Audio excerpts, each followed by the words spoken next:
Welcome to the next episode on catalyzing radical systemic change. The topic for today is common misconceptions on psychedelic-assisted psychotherapy. Why do I think that is such an important topic that we will dive very deep into the weeds of personal development and peak experiences and how much time and effort it actually needs that we allocate in our everyday lives, and most likely making this a multi-year process to arrive at a deeper place of healing and a stable autopoietic new level in our own system.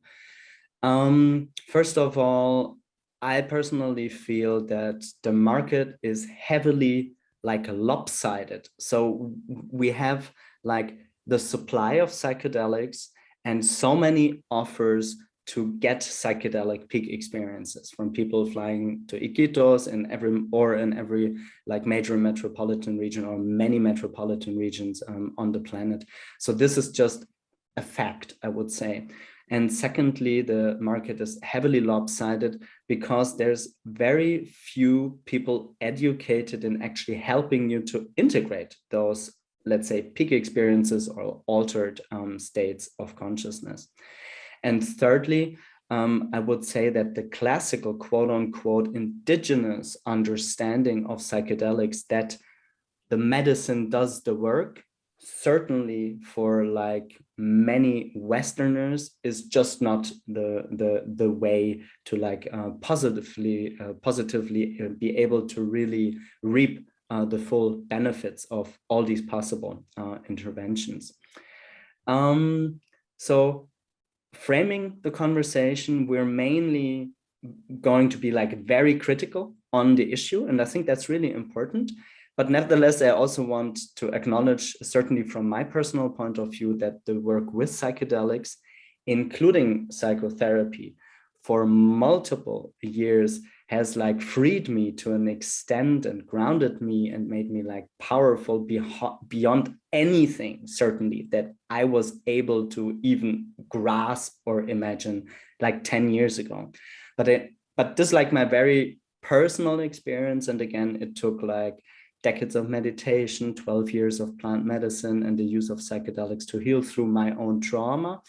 And I'm very grateful today to be with you in this room, Alexander, because I know you sharing from your own healing experiences, but also to weave in the work that you're doing with your clients can spark, I think, a lot of aha moments in those either listening or watching that episode. So my first question today would be, Alexander, what brought you to this point in space-time? Why do you think that the two of us, are even enabled to talk about this pretty complex topic? What made you come to this whole field, so to say? Yeah, sure. Thanks, Alistair, for inviting me, first of all. Pleasure to be here.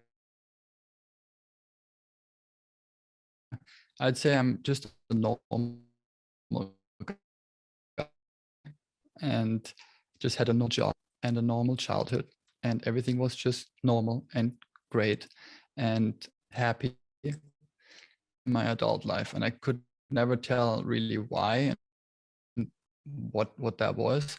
I just had an innate something was not right. And I always tell the story, and I can't really, to this day, not remember how precisely it felt. It was more like an intuitive feeling that something is off, right? It was like a little voice inside of me, a little flame, however you want to frame that told me, you're living not completely honest with yourself. And I was always interested in personal growth and development, so started really early with that, reading the typical books, listening to podcasts and different other formats, and started to understand more about myself. But the more I understood about myself, and the more I learned, the more I did, and I didn't change fundamentally within my own self. This fundamental unease inside my own being didn't change, and I was getting more frustrated over the years. And then eventually, in my mid-20s, I had my first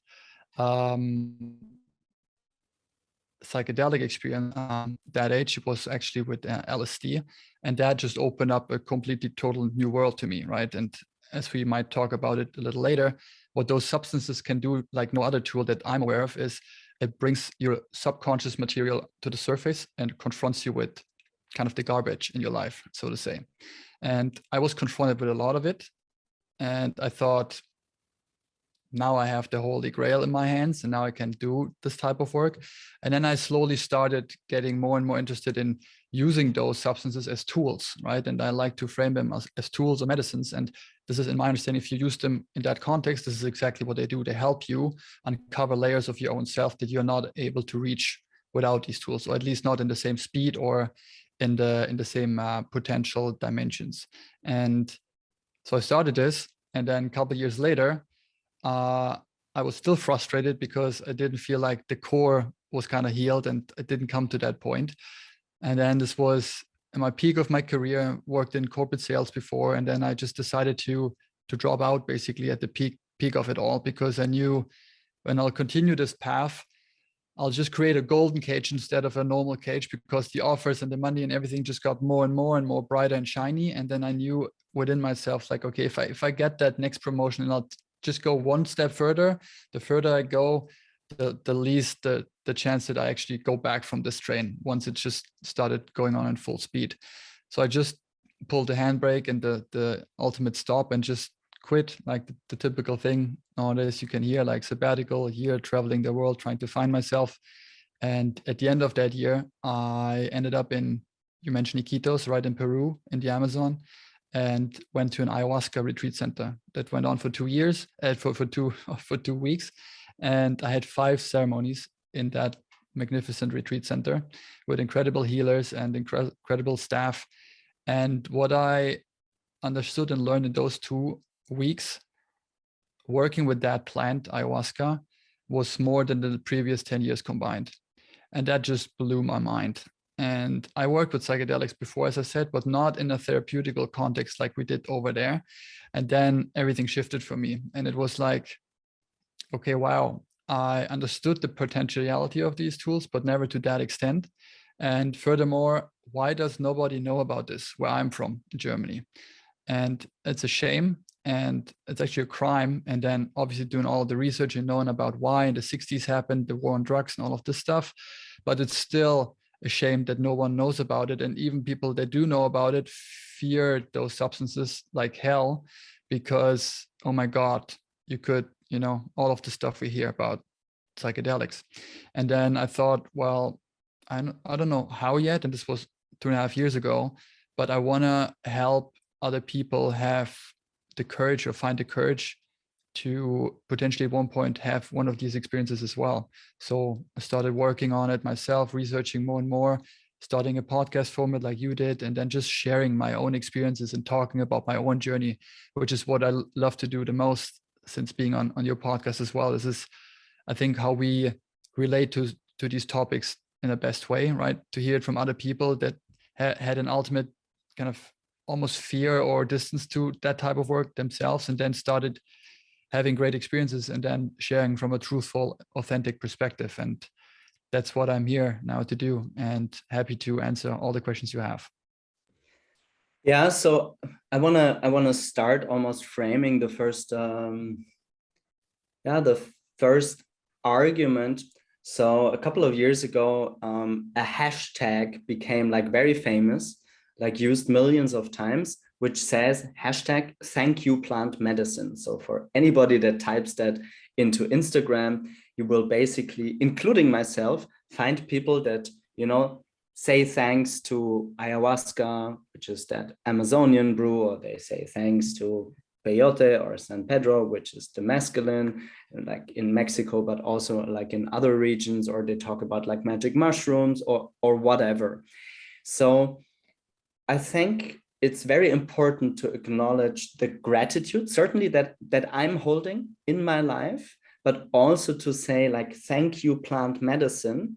I know many people that are not using quote unquote Western frames and are not using psychotherapeutical tools or others to integrate all of these like peak experiences and ultimately are getting even more messed up. So kind of they have the medicine, but they're not finding that sweet spot where the rubber hits the road, right? So we were writing in our preparation why medicine is not the answer. So I really think the most common misunderstanding dating back from the 50s and 60s is, right, like in the 50s and 60s, the classical thing would have been turn on, tune in, drop out, take a tab of LSD, usually very high dosed, in these decades. And then, ta-da, you got it. Well, you got a peak experience. And then, the roller coaster starts. So yeah, just curious why you also are critical with this, I would say, projection that people hold onto the medicines.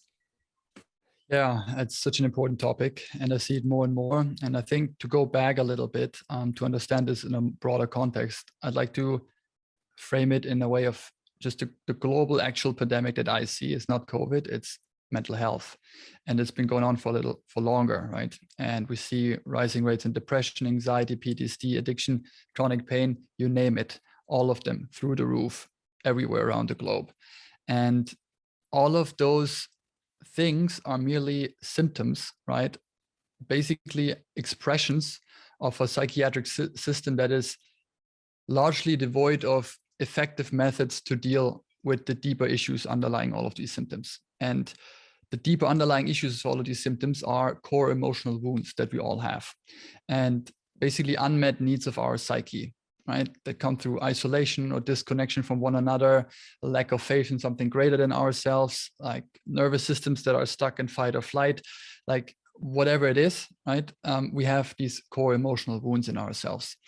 And part of doing this work, working with plant medicines or psychedelics, is to get really, really honest with yourself, which means when you start this type of work, you will uncover truth about your own self that you were not aware of before, most likely. And we can go into how trauma works and why this is the case, but just from own personal experience and guiding so many people now, this is normally what happens. People come in this type of work and believe, well, my life wasn't that shitty, or I had a great childhood. That's a typical quote. Me 3 years ago said the same thing. Actually, when I went to that ayahuasca retreat center to make it personal, I sat in a circle with 20 other people, and everyone was sharing their own stories why they went to that retreat center. And we heard, I went to Iraq, Afghanistan, I got raped by this person, I had like this, like crazy stuff, right? Like where you could clearly say trauma, trauma, trauma, trauma. I get why you're here. And then when the talking stick came to me and I had it, and I felt really guilty at that point, because I was like, I had a pretty great childhood. I'm just here to find my purpose. That's literally what I said, right? And I felt really bad about this, sitting next to so many brave other human beings. Well, a couple ceremonies in, I understood, okay, well, boy, you were so fucking wrong. And now 2.5 years later, oh my God, I was so fucking wrong. So this is what typically happens, right? People start this type of work and believe everything is right.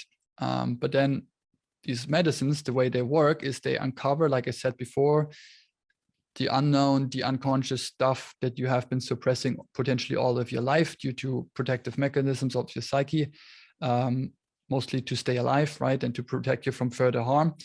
And this shit comes up. And what that means is you will be immersed in all of these emotions that you tried to suppress for such a long time.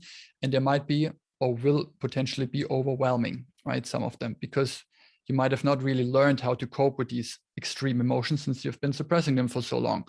So part of this work, main part of this is, are you willing to see yourself, truly see yourself as a full human being with everything? And that includes all of your shadow elements as well, not just the light.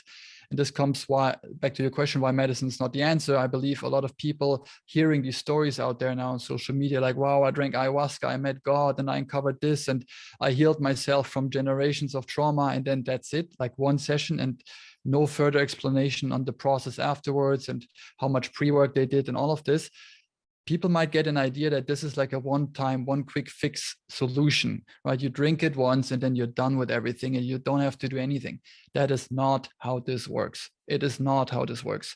And I want people to really understand, to be cautious, that this is just bullshit. If you hear this, red flag everywhere, right? This is not how it will go down.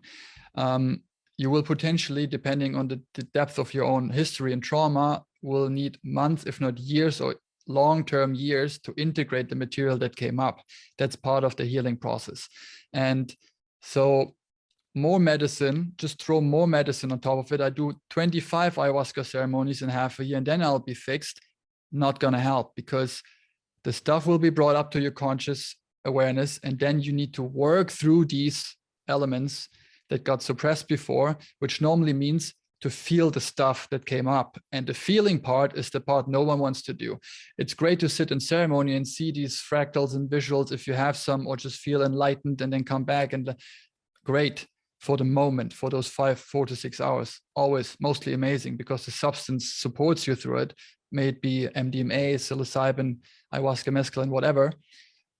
Mostly it accompanies a big heart opening as well, which is in serotonin and dopamine that floods your brain. So it's way easier to go through these experiences on the medicine. But then when you come back in your normal day-to-day life, not supported by the medicine 24/7, and you just go through your normal life, how can you handle these type of emotions then? That's the question. How do you cope with them? Because you might need, or you will have, potentially will have to develop new strategies to cope with all of this stuff, right? And may be working with a therapist. This is a classic example. Most people should, or probably will have to start working classic psychotherapy at one point. Might be a body-mind breath practice like yoga or breath or pranayama. Is it whatever it is, right? But you need to find ways to integrate the stuff, the material that comes up. And that's the hard part. And this can't be surpassed, there's no quick fix for this. So this is the reason why no more medicine on top is not the answer. The key in all of this is integration. And this happens in between the medicine work. Yeah, absolutely. I also want to share from my personal experience that I think actually, without reflecting on it, since I was always freelance, after I had a pretty intense burnout in my late 20s, and then started with a very intense ayahuasca experience, and also did a couple of ayahuasca ceremonies, because actually I was, like you were quoting, like thinking that would solve all the issues. For whatever reason, I was fortunate enough to listen to my intuition and say, you know what? You're going to earn as much money as you need. So I was earning money. I was never completely out. I never did a sabbatical, but I was working for years, right? 6 days, 8 days, 10 days in a month, right? Just selling consultancy. And often there were whole days, whole episodes really blocked out when I knew I would go to a ceremony, and then the days after would just be for integration. And I did, again, I think, just lucky or guided by whatever my guardian angels, I don't believe in guardian angels, but being kind of trusting my intuition, that I was allocating a lot of time, money, and effort to do whatever. Family constellation work, private psychotherapy, again, shamanic interventions, body therapy, all this whilst, still grappling with my issues of relationship and money and my place in the world and wanting to find my purpose. And this was a very long process. So all in all, I always say roughly 14 years, from this, really digging deeper to this ultimate breakthrough experience, kind of 5 years ago, where kind of everything fell into place. And I'm curious just to dive deeper on still why medicine is not the answer and more medicine is not the answer. Is there a rule of thumb that we both could, circle around, how many interventions, how much time, effort is needed for the integration? Because I certainly know from my teachers, they would usually recommend not more often than every quarter of a year, right? Kind of you have one intervention, one weekend, be it one time ayahuasca or twice ayahuasca or whatever that or LSD or whatever is that strong intervention. And then kind of 3 months, like, I mean, 3 months is 90 days, let's say 1 to 2 days of peak experience. And then like, it feels almost like 80 to 90% of the work is just like the integration. It's like the tough stuff that comes up. So I'm curious on your thoughts on that. I agree. I normally say 80 to 90% as well, integration. In terms of frequency, I normally say twice a year, for me personally, at least, right? So the rule of thumb that I always give is the more intense the experience, the longer the time until you have another one, right? So for me, personally speaking, my last ayahuasca retreat, the first and only one, was now almost 2.5 years ago. And I'm still not ready to go in there again because there's still stuff that I work through, right? So just give people an idea. It's not 2 weeks, 2 months, it's potentially years, right? So there's so much you can work with that, there's no need to rush into the next experience. If you feel the need that, well, I might need the next one, just maybe ask yourself, why would you like to have the next one? Is it to run away from something that you're currently feeling because you don't want to feel it? Red flag. This is the fucking integration work you need to do. Sit with it, feel it, go through it. Or is it because you feel like, I learned so much about myself and the stuff that I've been shown, I want to go deep and learn more about myself. I'm ready for the next chapter. That's a healthy way to look at it, right? If you're able to go into the next kind of plant ceremony situation. Maybe another thing that came up for me now was, a lot of people will hear this, I guess, when they tap into this type of work. I normally quote that sentence as well because it phrases this type of work for someone that has never had such an experience, but potentially has had 10 to 15 years even psychotherapy in their backs. And I've worked with people like that, but it didn't work. I still feel like shit. I've been in therapy for 14 years. And then there's this term, I'm not sure if Maps or Rick Doblin quoted this, but it's like 10 years of therapy in one session. And specifically talking about MDMA-assisted psychotherapy. And I can relate to that a lot because it feels like you get so much material in just one session that it's overwhelming in a way, right? Positively overwhelming. And if you imagine sitting on a couch week by week with a psychotherapist for years and years, how long it will take that person, even if he's the best qualified therapist in the world, to crack you open to eventually get to the point where each therapy should lead you to is to feel your stuff, right? That's the end goal of every therapy, is that you are open enough, trusting enough to the therapist that you can actually feel your trauma, to get rid of it, to release it, basically. And speaking to how effective is it?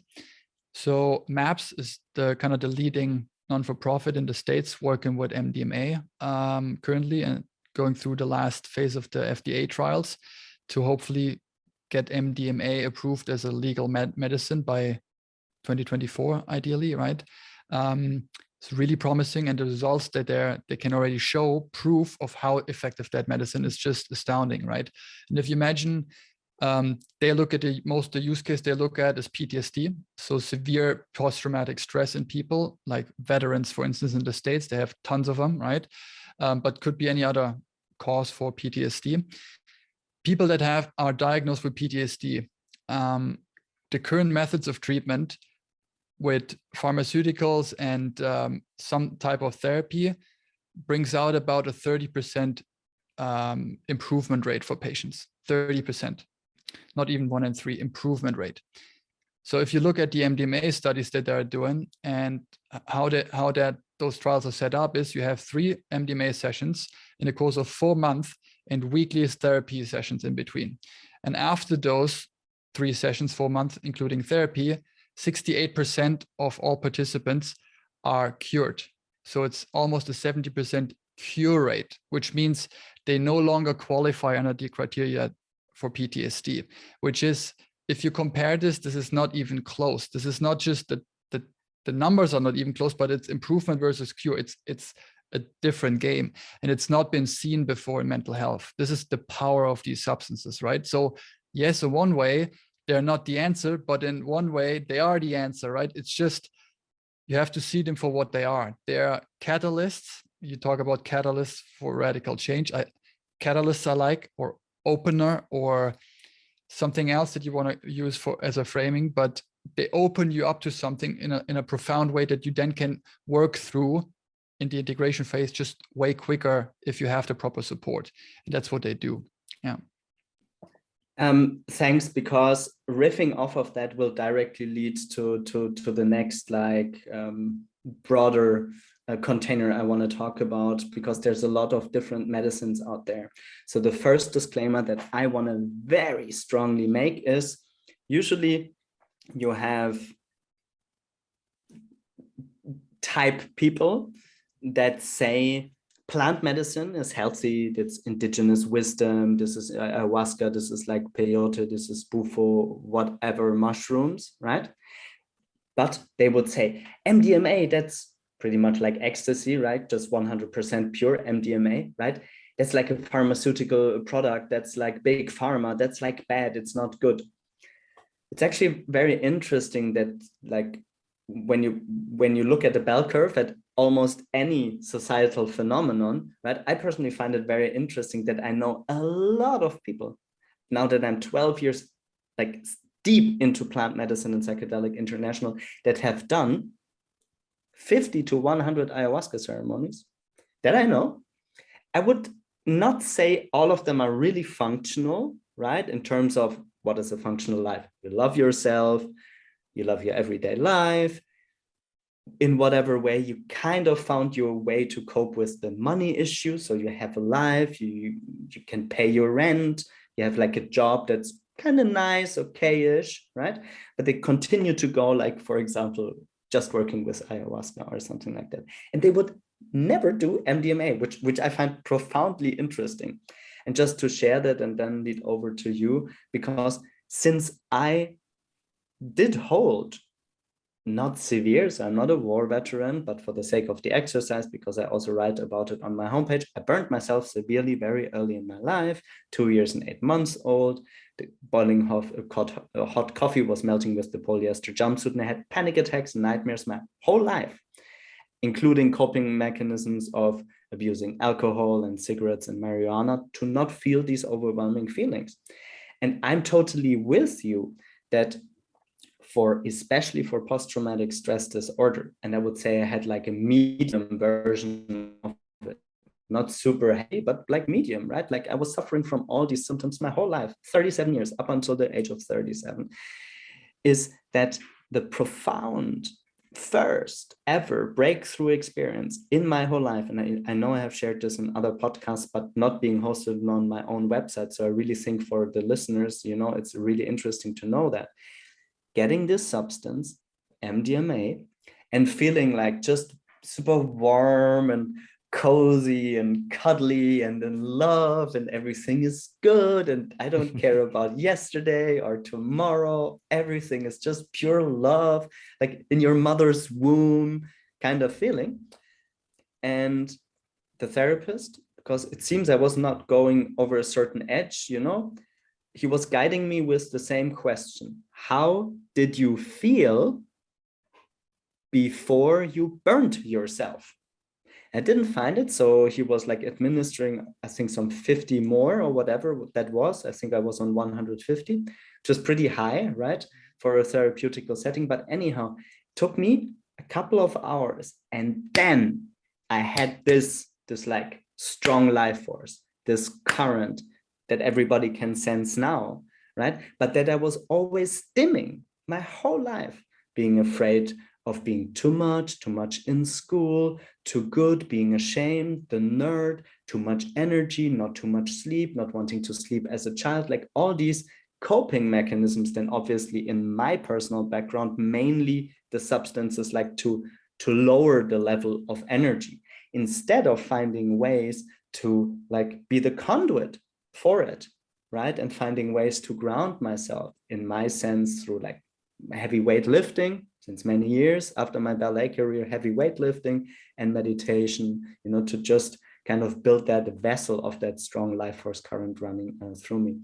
So anyhow, there's a lot of different medicines out there. And my personal gut feeling is not all are the same, obviously, but also not all are the same for what question or for what problem or for what like almost like mystical encounter you want to do. So I'm curious to stay for quite a while, I think, on these like many different like teachers out there, or different catalysts out there. I'd re-emphasize what you just said, by the way, before we start there, that I get this a lot from people that have this, well, I heard about plants and I like to work with plants, so please, can we do psilocybin before? And they're completely off when it's something synthetic, right? And I heard that as well. But this is why it needs to happen, talks like this, talk about just what happens when you work with these medicines and substances. So yes, there are different ones out there, right? There's like different sorts of alcohol. You can drink a beer, one beer, or you can drink a bottle of Jack Daniels. So same substance in a way, different results. So I like to use alcohol as an analogy because most people drink, right? Too much, most of them as well. And then they know kind of the effects of, okay, I drink one glass of wine or a bottle. And this is, by the way, the same with psychedelics. A lot of people have never heard of this thing. There's just one trip. Doesn't matter what you take. It's like you get somewhere and this is it. But there's microdosing, mini dosing, macro dosing. There's you can define the amount you want to take, and obviously you have different experiences according to the amount you take. Then there's different substances. So obviously, like Jack Daniels gives you a worse headache the next day than probably just a beer. Same goes with psychedelics or plant medicines in a way, right? Without the headache. So I like to use the metaphor or the analogy of a ladder normally, like a staircase, right? And if you start at the bottom, since we talked about this already a little bit, it's something like MDMA, right? You work with a substance, and MDMA is not a classical psychedelic. It's an empathogen, right? So it has not the psychedelic hallucinatory effects than, let's say, psilocybin, mescaline, DMT, ayahuasca, and so forth. So for that reason in itself, in my hierarchy chain, so to say, it's on the base level, right? You can work with this, and we're talking about the therapeutic use of it, in a way where you will be confronted with your own life. So MDMA in that way is always going to be your friend, right? So you will be shown a reality of your own self and your past that you might have suppressed, but it's still your own life, yourself.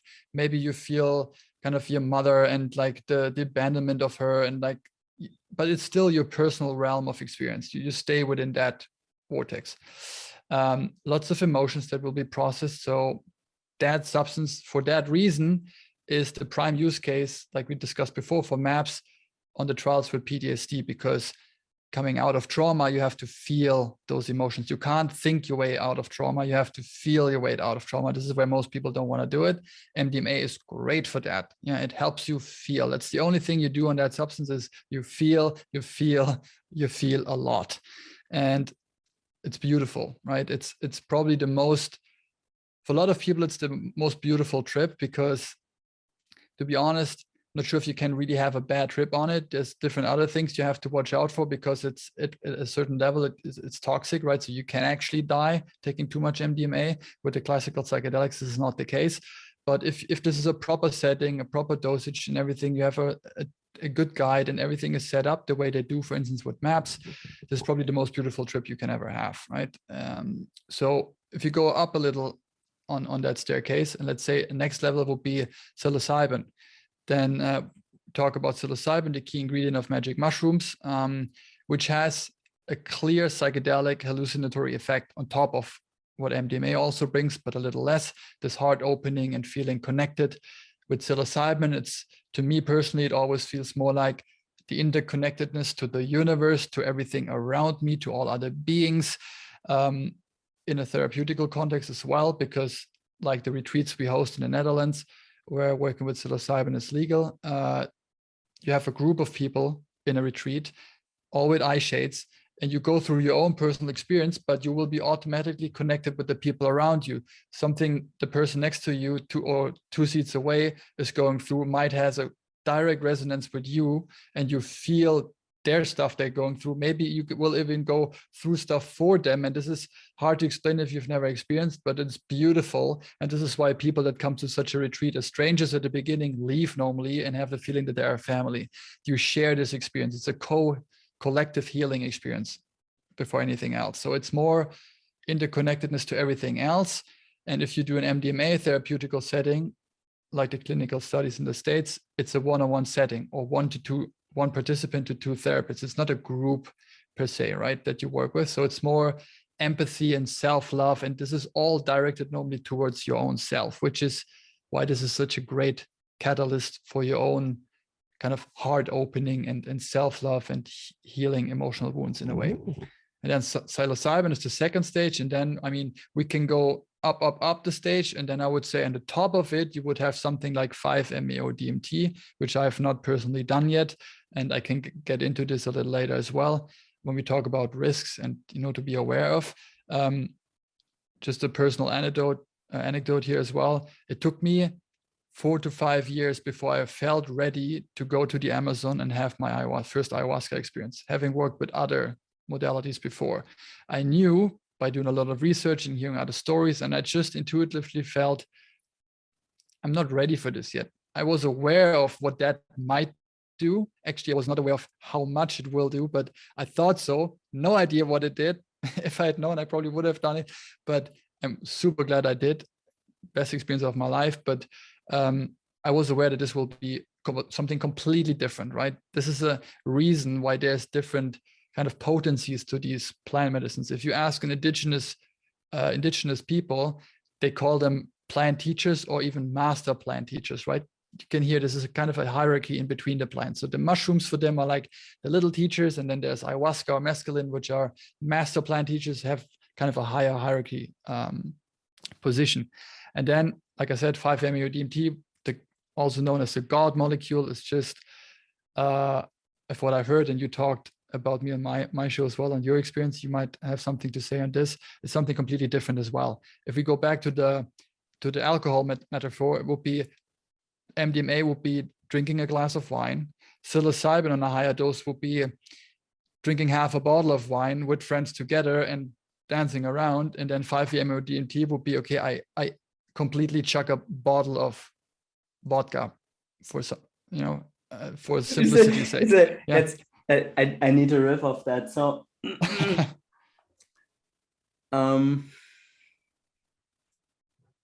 feels really like educating the audience. Okay, if you're alone in a psychotherapeutical setting or in a group setting, when you work with MDMA, you will feel an expansion of your heart. So all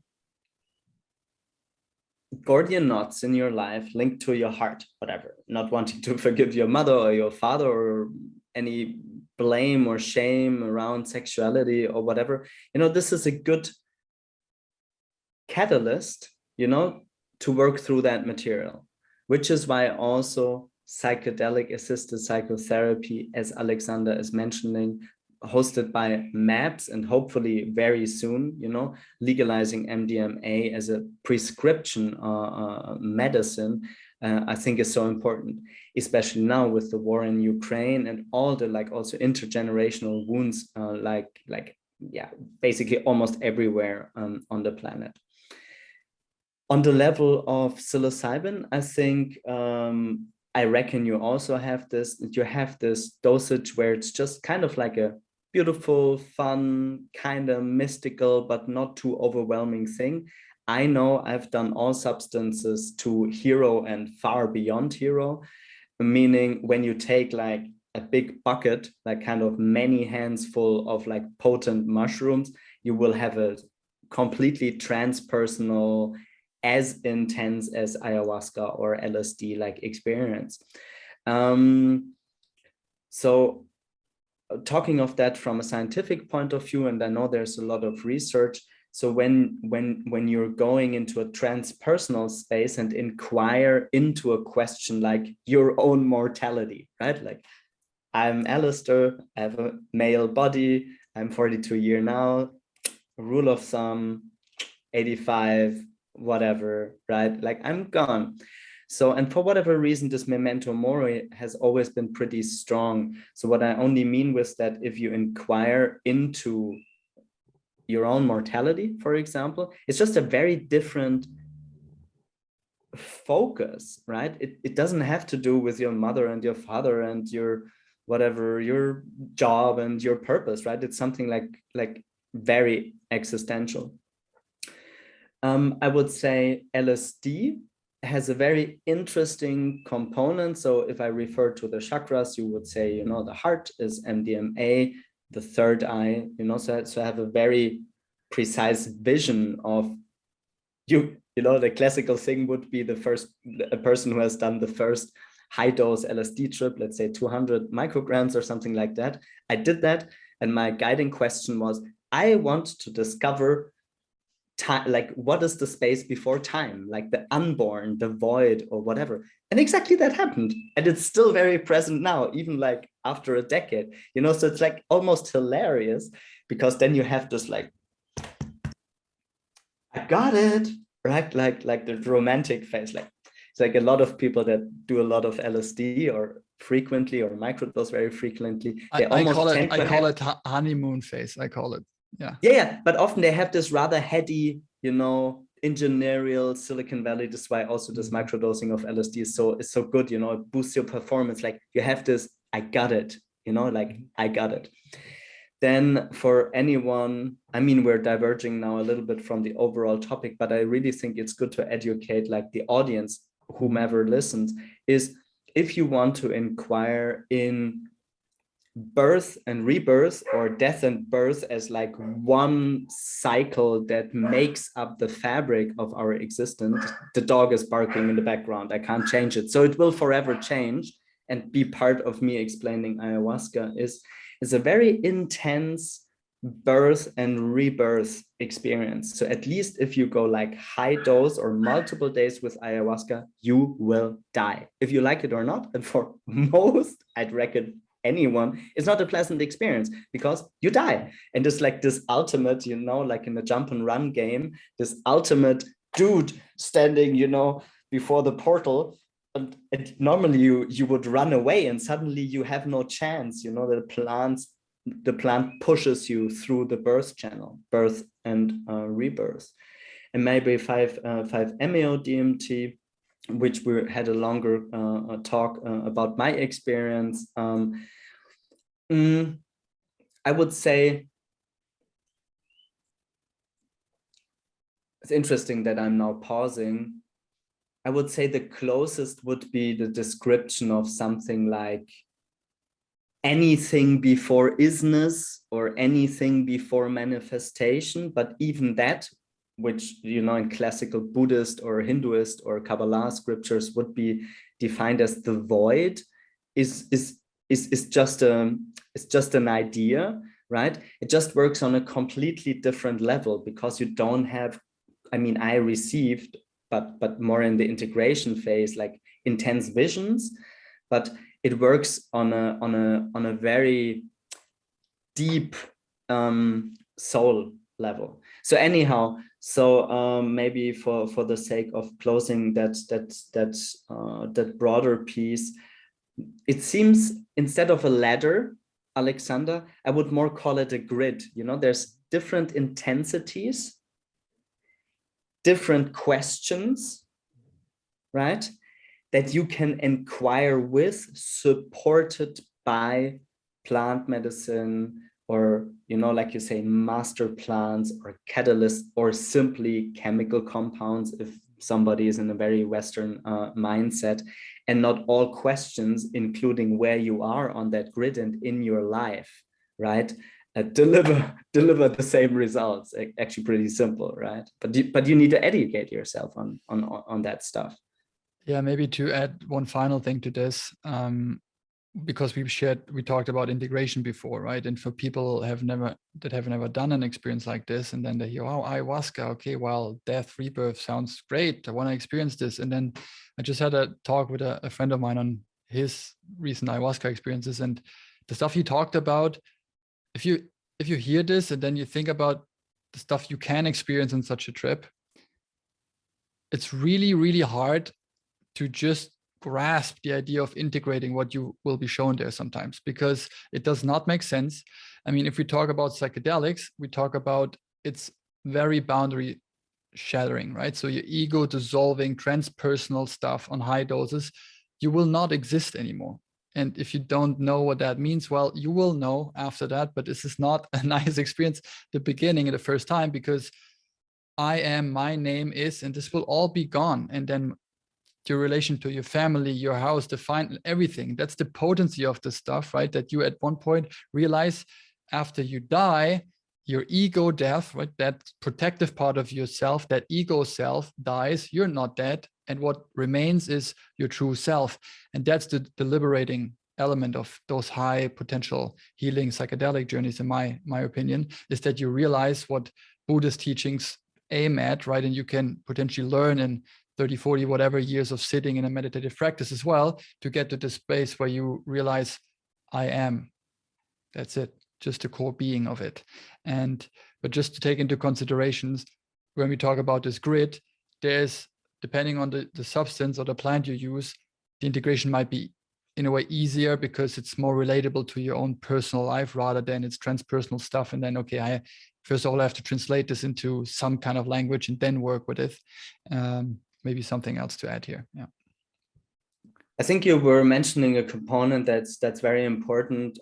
When I wrote down the bullet point is like the medicine is but a catalyst. You need to do the work. So we're talking a lot about therapy. I want to stretch another point is when you, the listener, are truly interested in understanding the deeper mechanisms or the fabrics of what makes up your human experience, then I recommend you should add a dedicated meditative, contemplative, shamanic, spiritual practice. For me, that has always been sitting in silence, but if you're you feel more familiar with like chanting or praying, I actually also pray a lot, but this is also fine. What I mean with that, and again, for whatever reason, I seem to have been very fortunate. So I had my first psychedelic experiences 15 years of meditative experience. So I had a lot of unusual awakening, light, oneness, whatever experiences. So in that sense, the psychedelics only like deepened my practice, but I continued my practice. So again, here brought two buckets. People only meditate, right? They're afraid of psychedelics, or they say that's not good, that's forbidden, that's a sin. So I would say if you meditated a lot and you still are waiting for that God says hello, oneness experience, void, everything before anything, isness, whatnot, experience, like maybe time to use a catalyst. For all those of you listening or knowing people, that are all these like tripsters, hopping from one trip to another and sitting all the time in ceremony. Hello, besides the therapeutical part, how about you train your mind, right, in an everyday normal setting to get more flexible with this like human experience? Yeah, and again, curious also on thoughts or recommendations from your side on that. It all comes down to integration. Like we discussed before, 80-90% of the work is the integration part. Doesn't matter which contemplative practice you use for your own sake. It's different for everyone. I think meditation, my personal view is as well, I mean, it's almost a must-have in my understanding. Like some version of it at least doesn't have to be sit in silence, could be take a walk in nature by yourself or just play with your dog, whatever it is, but just some way of just being with yourself ultimately that allows the room and the space and the time for the stuff to come up that you can feel, process, and integrate it, right? That's the whole idea about this thing. Next to therapy, could be drawing, could be chanting, could be expressive art, dance. Some people like to just ecstatic dance, to move stuff out of their body and express themselves in a way, and then start crying and shouting and whatnot. It's like a gazillion possibilities out there. I guess the advice is just try them out. Meditation, for me at least, is kind of the underlying pillar that helps support all of the other ones anyways. And if you want to continue working with plants and medicines, it will always support you and help you just to know how to become still and have a proper breathing practice to just ground yourself, right?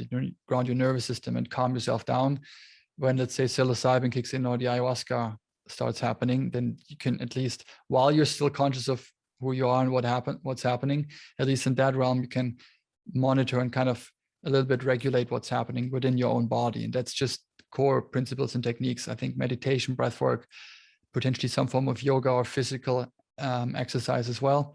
And yeah, it's just when people wake up to this type of new reality, and now they're seeing and feeling life in a whole new way, the work has to happen day to day, right? And if you experience how a life lived with unconditional love day to day all the time, like on a high-dose MDMA trip would feel like, is great. Because if you've been in a severe depression for 25 years and you're almost about to commit suicide, this might be your only chance to get out of this shithole, to then feel, oh wow, wait, there's something else out there. And I've heard this, and people tell me, oh, it's getting better, but it's not, and you don't feel like I feel, and I want to end my life because this will be my way out of the suffering. And for a person like that, and there's many out there, this might be the last chance for them to get a glimpse of, wow, there's hope, there's something else out there, and it is real, because I felt it 6 hours intensely. I felt it, relief from all my pain. But then how do you become a better human being day to day, right? When another person yells at you in traffic, or your parents tell you, or whatever, like criticize you or fight, or whatever the trigger is that gets you on, like, how do you still incorporate this learning that you received in the ceremony or in the trip to become a better human being eventually, right? To integrate all of this stuff. So it comes down to integration. Yeah.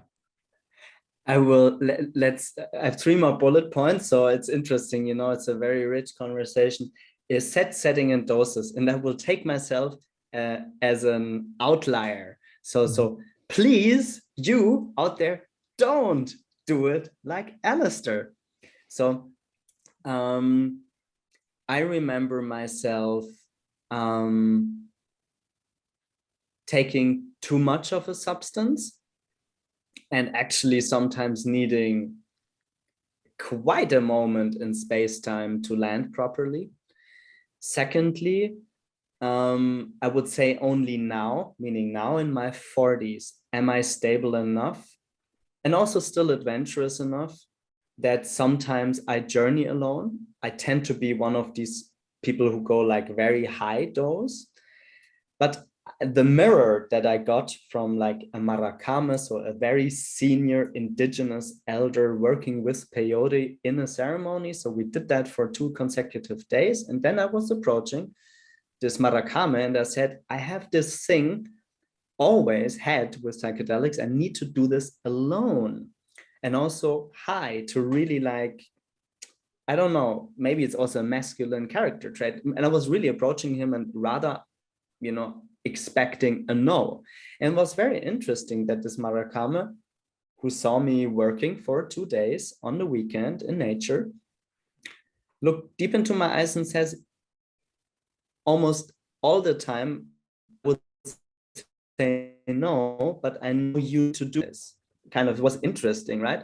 And then I asked him, for the medicine, so for the holy peyote, and he gave it to me.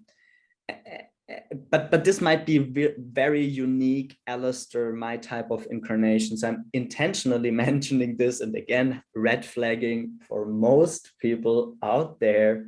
This is not recommended. So I want to have you explain set, setting, and doses from MAPS, but also for other settings, so that people, when they do the research, they can better see their own red flags and what is kind of a good setting for them. Yeah. I mean, there's so much you can take into consideration, but if you want to shrink it down to the 3 core elements for any psychedelic experience, it's these 3: set, setting, and dosage, that have an ultimate effect on how your experience will shape itself. Set refers to your mindset. So what's your intention for doing the work? Are you in a good mental health state right now? Did your father just die and you want to jump out of this pain struggle, and that's why you want to do a 300 microgram LSD trip? Probably not the right decision, right? So what is your mindset before going into such an experience? What I normally tell there, I think I mentioned it before, is this question: are you trying to run away from something, or are you trying to gain more understanding and learn something new? Because psychedelics act as unspecific amplifiers of the unconscious, right? Stanislav Grof, one of the forefront heroes of psychedelic therapy research, did over 4 to 5,000 guided LSD therapeutic sessions with people before it got forbidden in the States, and then invented holotropic breathwork to continue working with people in expanded states of consciousness. He came up with this, coined the term of what is a psychedelic. It's an unspecific amplifier that brings up unconscious material to the conscious. And so just take into consideration your mindset. Everything that you're dealing with right now specifically has an impact when you do consume a psychedelic or work with a plant medicine, right? It just amplifies the stuff that's already there to an extent you can possibly not imagine. So be aware of that. And then setting is the second part, which is, as you would imagine, where are you experiencing this journey, right? This might be the physical setting. Is this in a ceremonial space with other people, like guided by shamans? Might be also the room where you're in, the location, the weather, everything that plays a part in the role in this. Is it a house, like a cemented building, and it feels like a container? Or is it open so it's widespread? Is it nature? Do you hear birds in the background? It's like everything plays a role. Like the slightest elements have an effect on your experience. It's even if you have a guide and that guide needs to go to the restroom and tries to suppress it and tries to behave normally, and this guide starts feeling tension, you might feel that tension from that person. So it's like really important that all of these little things, you understand that they might have a large impact on the experience. So setting is the overall landscape that you're having your experience in. And the dosage, as we discussed on the chain, or the how did you call it? Not the staircase and the ladder, you call it the... I don't remember right now. I think I was referring to it more being matrix. Like a matrix. Yeah, the matrix. Yeah. So when we talk about the matrix, is the different ones that we have there. Obviously, there's different dosages, right? So be advised that there is not only a hero's dose, right? And you hear this term a lot, probably, of people like, well, you haven't had a proper psilocybin journey if you haven't had a hero's journey.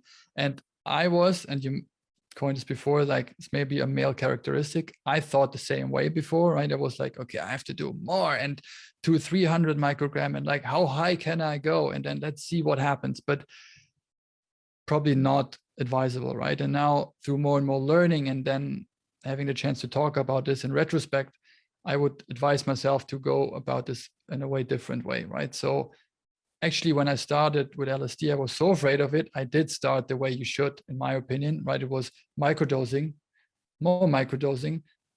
Oh, it doesn't harm me. Okay, mini dosing, and then slightly going up until I was ready for a full dose. And I always tell people, why the rush? You've just uncovered these medicines or these tools.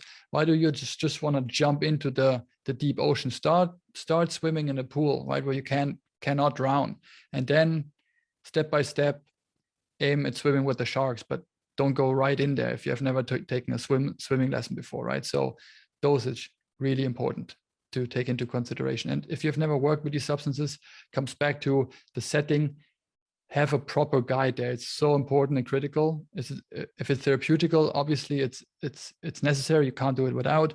If it's recreational, at least to have someone there that knows the substance well, has done several trips themselves, ideally, and has, uncovered certain parts of themselves that might be a topic for you. Because to me, the best facilitators have been through their own shit, right? So you can only hold space for someone if they go to a really dark corner, if you've been in one of these corners yourself.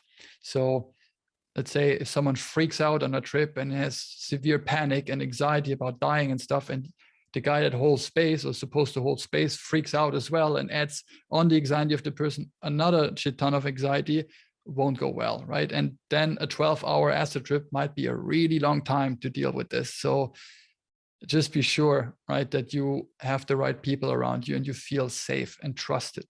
Trust is a huge element and component in all of this. Otherwise, it won't work. If you can't feel trusted and held in a certain way by the room, by the facilitation team, by nature, by whatever, then you're missing some of the key components in this work.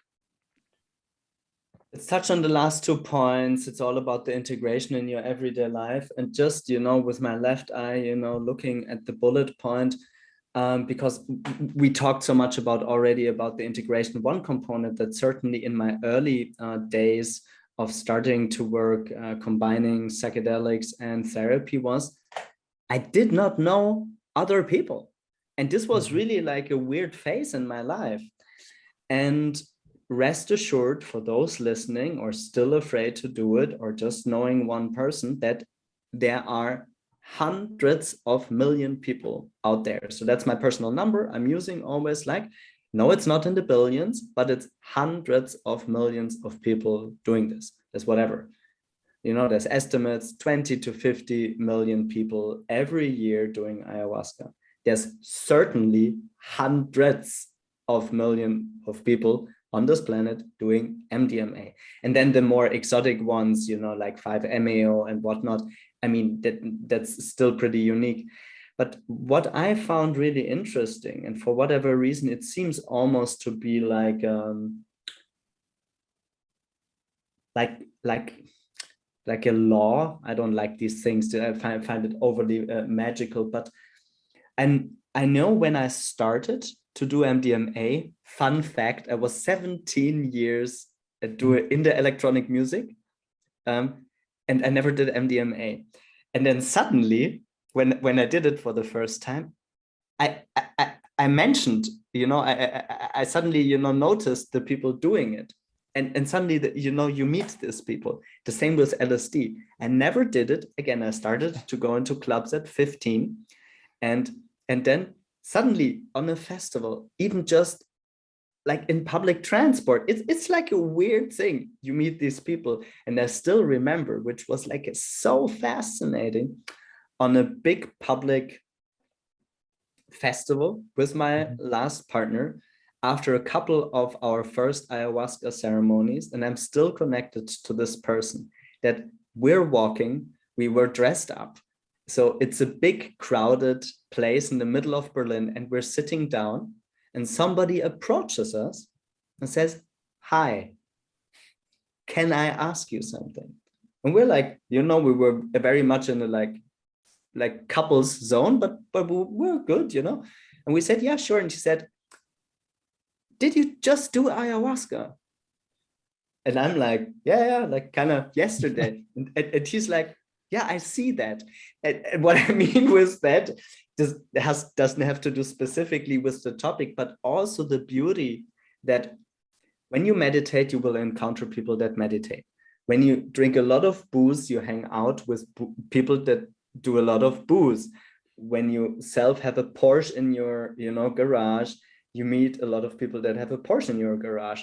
So when you're doing the work and also the integration and the beauty and the standing strong and being in your purpose, right? You suddenly have all these amazing people around you. So I'm sometimes really waking up with giggles in my life, my business partners, my friends, my colleagues, all doing this amazing things and having this amazing life. So for you as a listener, if you're early or in the middle of your healing journey of finding your purpose, I really want to strongly incentivize you. I'm only in my 40s, only, right? I hope I still have some way, right? But I've achieved, healed, received, learned more than I would have ever imagined 10 years ago, maybe even just 5-6 years ago. So healing is possible. You can find your tribe and you can integrate all of these beautiful, marvelous peak experiences into your everyday life and live a beautiful life full of joy and abundance and creativity and being okay paid. No, I'm not rich, but I'm also not striving for that, and have a beautiful life. Yeah, well, goes out for all the people that suffer trauma and stress in a depressive phase and all of this, because this is what you need to hear. And you mentioned a burnout. I had my own. I mean, I think nowadays who hasn't had one, right? But it's crazy. Speaking back to the real pandemic, the mental health crisis, is just insane how many people suffer these diseases, sicknesses, right, in these states. But if you've never been in one, like a real depressive phase, you will not understand this, but people that are or have been, it's really dark and there is no light. It could be the sunniest day outside, everyone is happy, and you just sit there and you feel like shit and you can't do anything about it, and it feels horrible, and you question everything. You think, oh my God, will this ever end? Will I ever be able to enjoy anything again? And if this goes on for extended period of time, you will start questioning a lot of other stuff, including life in general, maybe. And then at one point you'll be like, I fucking hate this. Why can't I be normal? And then obviously, speaking about if you're happy and joyful and all of this stuff, you meet all of these people. But if you slowly, go back and back to your dark corner and your hole, and then you just isolate more and more, the opposite of what you should actually do, right? To connect with other people that bring you up and all of this, then eventually it will be really dark and empty and sad and devastating and so forth and so forth. And then, people in that state I want to talk to and say, I feel you. I've been there and it's hardcore.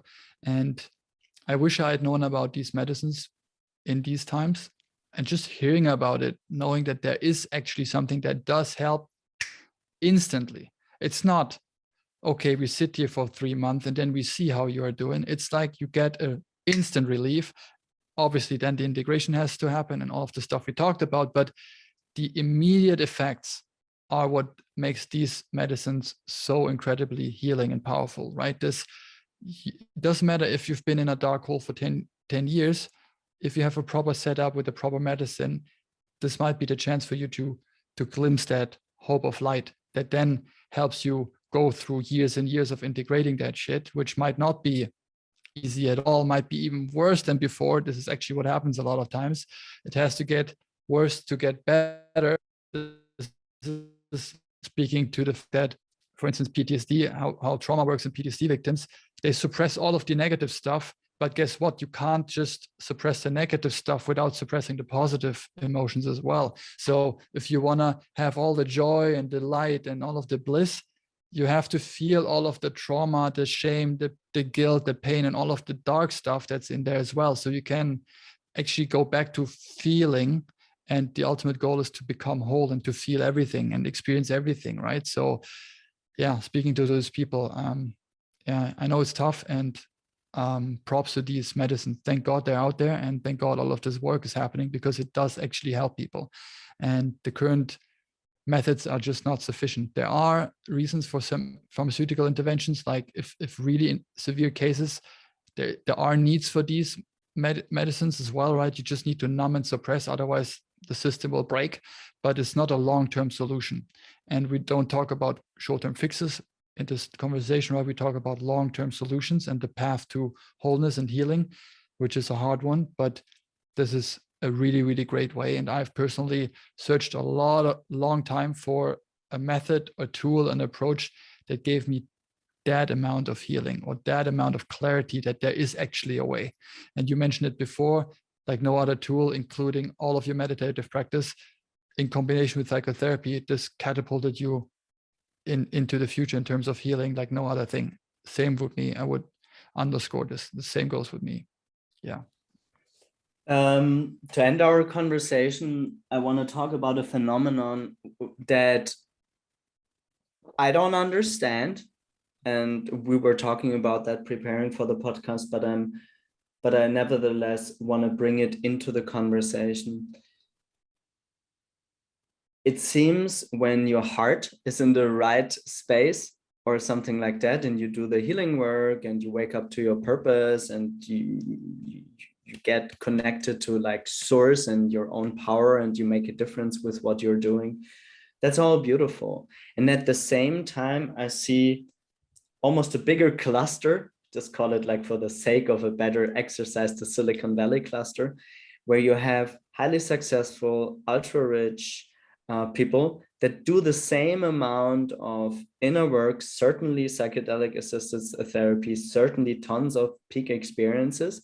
And the way they make money is really bad in an almost unimaginable way. So like, I mean, everybody that has seen The Social Dilemma, brackets, if you have not seen it, watch it. So the way that like the most brilliant people are on the planet are hacking our attention, the amygdala, so the reptile brain, to make us addicted to spend a lot of time with nothing that serves like anything but selling us advertising, is a very nasty business model. And since I'm interfacing with a lot of investors and I work as an agent for a portfolio of organizations and whatnot, I see almost like a cluster of people out there that seem almost resistant to all the deep teachings they're receiving. I'm not saying from a functionality perspective, because they're super successful, they're leading like multi-billion-dollar corporations and whatnot. But for whatever reason, it seems they have a certain immunity towards really wanting to make a difference for whatever the coming generations, or a regenerative renaissance in the economy and stuff like that. And I'm just also curious to listen into your experiences of that. So we're diverging a little bit from the original, topic of the podcast, but I really think it's an interesting phenomenon to sense into. It is, and I think it's a great question. Hard to answer. When I think about it, what we need the most, in a way, in my opinion, is working on the right intention, meaning the right set and setting, again, going back to basics when doing this type of work. Right? To frame it easily, if you're an asshole before and you do this, then you just become a gigantic asshole, right? Because it just extends whatever is already existent. But if you're not going into this experience or this healing work with the intention of becoming a better person, then you might at the end stay in your circle with people that just influence you the way. It doesn't matter which experience you had before, that just drag you back into your old paradigm. And then you just had this crazy experience and something for sure happened, but then you'll just stay around your old circles and just continue the stuff that you were doing before. When I compare this to my own ayahuasca retreat in the Amazon, the way it was set up was just beautifully set up. I personally chose this retreat because it said, we are not a tripping center, we are a healing center. And this spoke to me personally because I was on a healing journey and I wanted to experience that. And obviously the way it was set up was the medical staff, the facilitation team, the Shipibo healers that we worked with, everything was set up in a structural way. So it supported healing. 2 weeks, nothing but healing. From the diet, the dieta, like a month before, there was like a strict dietarian process before coming to the retreat. Even like a month before, you had to basically shut down everything. Sex, all the good stuff that you eat, like everything. You just had to go down to peanuts and water, basically, right? And then going in there, this actually just filters out a lot of people that are not willing to do this type of work, in my opinion, right? And then go really deep. This was my intention. How can I make sure I have the most profound healing experience for myself? And then ultimately what this will bring, most healing to the collective and the world and so forth. And obviously, because I went into the whole experience with this intention, I received gifts like I could have not possibly imagined, right? It's just to this day, the most profound and meaningful thing that I've ever done and received. So I'm so grateful for that, which is the reason why I do the stuff that I do now, to hopefully bring this to other people. But if I would have gone into this with, okay, show me a way how to make more money and, exploit nature and kill animals and do whatever, I'm not sure how healing that experience would have been. So it's just coming back to, what is my intention doing this type of work? And I think in the overall process, while holding space for people and then the integration work, what we need more of is humility. Because when I came out of these Amazonian ceremonies with Shipibo healers that have been doing 35 years of just shamanic healing, and just if you get an idea of what that means to call yourself a shaman in those realms, and then you think about some people here in Berlin call them neo-shamans, themselves neo-shamans, and they've just drank, like, it's just a joke compared to what those people can do and what they've actually had to undergo to actually get to a point where they can call themselves shamans. So I was just sitting in those ceremonies from time to time, and I had to cry, and I had purges of emotional releases after the other, and I was just shaking, and everything was happening at the same time next to 19 other people that underwent their own stuff. And while this shaman sat in front of me and worked with me together through my own trauma, and basically literally puked for me in a bucket, right, with me together, and afterwards just held me like a father would, and then told me, I love you, you're welcome. And then went to the next one, and they did this for 6 hours every fucking night for 2 weeks. And I was just sitting there and like, how can you not be humble if you see something like this? Because those guys are true healers. That is their purpose. They're here to help other people heal. And when you sit with a person like this, you just know, right? And then something happens. For me, at least, it was just, I could just be humble after seeing and experiencing this. And that's why, thankfully, I had this initial experience. And this is kind of how I see it going forward now, structuring retreats myself, that I want to bring this element to this type of work, right? That people know these medicines are tools for healing. They're a gift, and they should be used within the right mindset and the intention. That's at least my take. And yeah, I guess that's what I would say to this. Yeah, I want to end today's conversation in gratitude. And from my own personal experience, but also from my friends, family, colleagues, business partners, say, like, healing is possible. Might not be that simple of a quick fix and just pop a pill. And for whatever reason, for some of us, certainly in my biography, that whole healing, cleaning up my own mess, and it took really time and money and effort. But I would not swap it in for nothing, like of my own life or for any different experience. So I'm just full of gratitude. And I really think healing is possible. And it's deeply needed. So for anyone that listens and that feels called that he or she or them need healing, trust your inner voice. And if that means that you need to quit your job or sell your car or even sell your house or leave your family or your partner, that's then ultimately your soul's calling, because we're living in like the times of multi-crisis, right? I mean, we're not even touching the topic today. So if you have the feeling you're not living your full potential, you're constantly, stumbling from one pitfall of yours into the next one, and the next dramatic situation or difficult relationship or difficult job to another one, and saying, why is this all happening to me? There is support.